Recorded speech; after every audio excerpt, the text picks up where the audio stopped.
సాయిరాం పోరాటానికి కేటీఆర్ సలాం. కాంగ్రెస్ పాలనలో ఆఖమైన ఆటో కార్మికులకు న్యాయం కోసం ఆదిలాబాద్ నుంచి హైదరాబాద్ వరకు సైకిల్ యాత్ర చేసిన ఆటో డ్రైవర్ సాయిరాంను బీఆర్ఎస్ వర్కింగ్ ప్రెసిడెంట్ కేటీఆర్ బుధవారం సత్కరించారు. ఉపాధి లేక రాష్ట్రంలో ఎంతో మంది ఆటో డ్రైవర్లు ఆత్మహత్య చేసుకుంటున్నారని సాయిరాం ఆవేదన వ్యక్తం చేశారు. బీఆర్ఎస్ వచ్చాక అన్ని పరిష్కరిస్తుందామని కేటీఆర్ హామీ ఇచ్చిన పరిస్థితి కనబడుతుంది.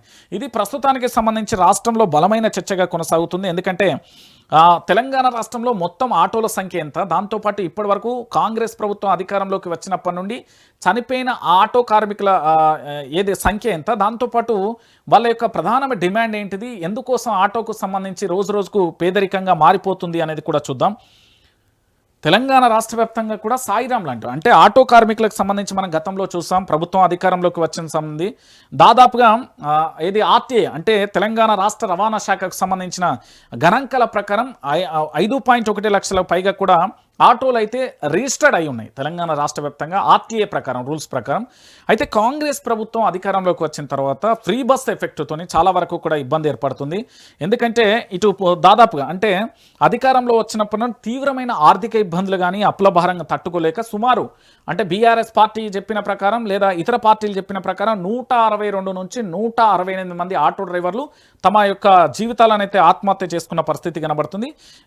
ఏంది ఈ ఫ్రీ బస్ ఎఫెక్ట్తో పూర్తి స్థాయిలో రోడ్డు మీద పడ్డారు. గిరిగిరి చిట్టు కట్టడం, ఈఎంఐలు కానీ, ఫైనాన్స్ కానీ, దాంతోపాటుగా ఎవరు ఎక్కకపోవడం కానీ, మహిళలందరూ కూడా ఎక్కువగా ఆర్టీసీలో ప్రయాణం చేయడం వల్ల వాళ్ళందరూ అయితే ఆటో కార్మికులకు సంబంధించిన ప్రధానమైన డిమాండ్ ఏంది, ఎందుకంటే ఇది చాలా రోజులుగా నడుస్తున్నది. సాయిరాం కూడా ఎక్కడ నుంచో అంటే ఎక్కడో ఆదిలాబాద్ నుంచి హైదరాబాద్ వరకు సైకిల్ యాత్ర చేసిండు.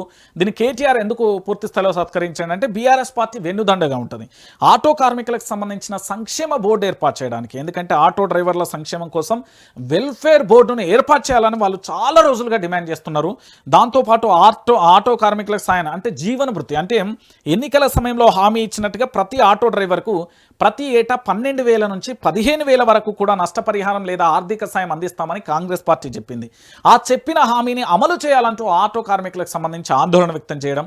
ఇంకోటి ఏంటంటే అన్ఎక్స్పెక్టెడ్గా ఏదైనా ప్రమాదం జరిగినప్పుడు ప్రమాద బీమా అంటే ప్రమాదం జరగకూడదని మనం కోరుకుంటాం, కానీ ప్రమాదం జరిగినప్పుడు డ్రైవర్ల కుటుంబానికి బీమా కల్పించేలా 5 లక్షల నుంచి 10 లక్షల వరకు కూడా బీమా సౌకర్యాన్ని పునరుద్ధరించాలి. దాంతోపాటు మరణించిన వారికి ఆత్మహత్య లేదా ఆటో డ్రైవర్ల కుటుంబాలకు 5 లక్షల నుంచి 10 లక్షల వరకు ఎక్స్గ్రేషియా ఇవ్వాలనేది వాళ్ళ డిమాండ్. ఆటో రంగంలో రోజు రోజుకు కూడా పేదరికంలోకి వెళ్ళిపోతున్న పరిస్థితులు చూస్తున్నాం. మహాలక్ష్మి ఫ్రీ బస్సుతోని పూర్తి స్థాయిలో కూడా ఆటో డ్రైవర్లకు సంబంధించిన గిరాకీ దెబ్బతిన్నది, ఆదాయం సగానికి పడిపోయింది. అంటే గత రోజులలో కేసీఆర్ ప్రభుత్వం ఉన్నప్పుడు రోజు 2,000 నుంచి 2,500 వరకు సంపాదించే డ్రైవరు ప్రస్తుతం ఉన్న కాంగ్రెస్ ప్రభుత్వం అధికారంలోకి వచ్చినప్పటి నుంచి కేవలం 1,000 రూపాయల లోపు మాత్రమే సంపాదిస్తున్నాడు. ఫైనాన్సులు కానీ, ఈఎంఐలు కానీ భారాలు కట్టలేక తీవ్రమైన మానసిక ఒత్తిళ్లలో ఉన్నారు. దాంతోపాటు ఈ యాప్లు వచ్చినాయి, ఊబర్ కానీ, ఓలా కానీ, ఇలాంటి యాప్లు, ర్యాపిడో కంటే ఈ యాప్లు రావడం వల్ల వీళ్ళ ప్యాసింజర్లు దొరకడం లేదనేది ఇబ్బంది. సో ఆటో రంగాన్ని నమ్ముకున్న లక్షలాది కుటుంబాలు 5 లక్షల పైచిలుకున్న ఈ ఆటో కార్మికులకు సంబంధించి జీవితాలు అస్తవ్యస్తంగా మారిపోయినాయి. ఆటో కార్మికులను నిజంగా కూడా ప్రభుత్వం ఆదుకోవాలనేది వాళ్ళ యొక్క ప్రధానమైన డిమాండ్. సో ఆటో కార్మికులకు సంబంధించి అందుకోసమే సాయిరాం పోరాటం చేసిండు. బీఆర్ఎస్ ప్రభుత్వం అధికారంలోకి వస్తే వీళ్ళ ఏదైతే వెల్ఫేర్ బోర్డు ఉందో దాన్ని ఏర్పాటు చేయడానికి మేము సిద్ధమంటూ కూడా చెప్పిన పరిస్థితి కనబడుతుంది. ఇక దాంతోపాటుగా ఇంకొక ప్రధానమైన అంశం ఏంటంటే ఇక్కడ బీఆర్ఎస్ డిజిటల్ బట్ అంటే సర్ నేపథ్యంలో డిజిటల్ వైపు కసరత్తు, యుద్ధ ప్రాతిపదికన అధిష్టానం ఏర్పాట్లు, ఒక్క క్లిక్తో కార్యకర్త బయోడేటా వెల్లడి, ప్రత్యేకంగా తెలంగాణ రాష్ట్ర వ్యాప్తంగా కూడా సాయిరాం లాంటి అంటే ఆటో కార్మికులకు సంబంధించి మనం గతంలో చూసాం. ప్రభుత్వం అధికారంలోకి వచ్చిన సంబంధి దాదాపుగా ఏది ఆర్టీఏ అంటే తెలంగాణ రాష్ట్ర రవాణా శాఖకు సంబంధించిన గణాంకాల ప్రకారం 5.1 లక్షల పైగా కూడా ఆటోలు అయితే రిజిస్టర్డ్ అయి ఉన్నాయి తెలంగాణ రాష్ట్ర వ్యాప్తంగా ఆర్టీఏ ప్రకారం, రూల్స్ ప్రకారం. అయితే కాంగ్రెస్ ప్రభుత్వం అధికారంలోకి వచ్చిన తర్వాత ఫ్రీ బస్ ఎఫెక్ట్తోని చాలా వరకు కూడా ఇబ్బంది ఏర్పడుతుంది.